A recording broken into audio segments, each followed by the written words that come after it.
Assets एक a real world business education. ये बात सच है कि हमारा जो एजुकेशन सिस्टम है वो हमें सिर्फ एग्जाम में पास होना सिखाता है। हमारे एजुकेशन की सबसे बड़ी खामी ये है कि हमें कभी ओवरऑल डेवलपमेंट के बारे में बताया ही नहीं जाता और ना ही हमें कोई फाइनेंशियल एजुकेशन दी जाती है। अगर आप लोगों से शेयर मार्केट के बारे में पूछें तो यकीनन 90% लोग आपको शेयर मार्केट के बारे में कुछ भी नहीं बता पाएंगे, और बचे हुए 10% में जो आपको शेयर मार्केट के बारे में बताएंगे उसमें से भी 5% ऐसे हैं जो आपको शेयर मार्केट के बारे में गलत इंफॉर्मेशन देंगे। ऐसा इसलिए है कि हमारी सोसाइटी ने कभी फाइनेंशियल और बिजनेस एजुकेशन पर जोर ही नहीं दिया। एजुकेशन के बारे में अपनी राय देते हुए लेखक रॉबर्ट कियोसाकी बताते हैं कि एजुकेशन 3 टाइप्स की होती हैं: स्कोलास्टिक, प्रोफेशनल और फाइनेंशियल एजुकेशन। स्कोलास्टिक एजुकेशन में हम लिखना और पढ़ना सीखते हैं, और इसमें हम बेसिक मैथ्स और इंग्लिश के बारे में भी सीखते हैं और जानते हैं। वहीं प्रोफेशनल एजुकेशन में आपको किस तरह से पैसे के लिए काम किया जाए ये सिखाया जाता है।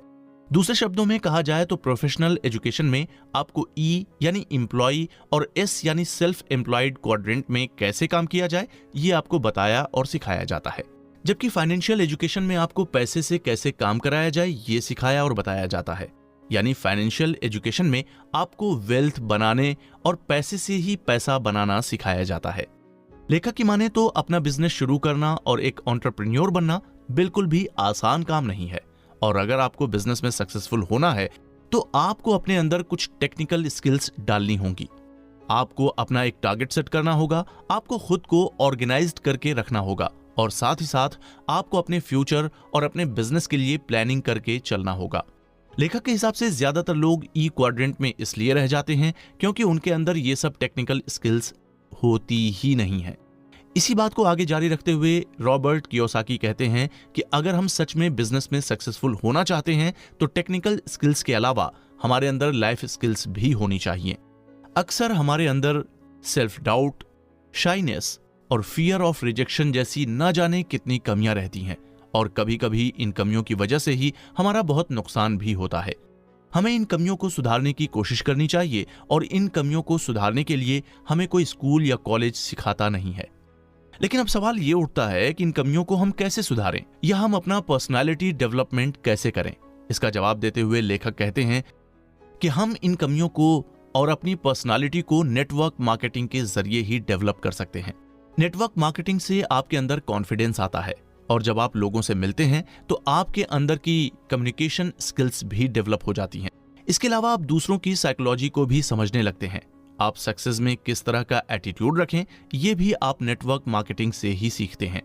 साथ ही साथ नेटवर्क मार्केटिंग से आप time management skills, accountability skills, money management skills और इन्वेस्टिंग स्किल्स भी सीखते हैं। लेखक रॉबर्ट कियोसाकी की माने तो नेटवर्क मार्केटिंग में ज्यादातर ट्रेनिंग एक्सपीरियंशियल होती है।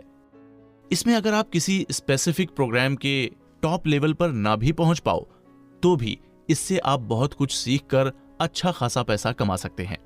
इसमें दी गई ट्रेनिंग की इतनी जबरदस्त वैल्यू होती है कि अगर आप नेटवर्क मार्केटिंग बिजनेस न करके कोई और बिजनेस करें तो भी आपके सक्सेस होने के चांसेस हाई रहते हैं।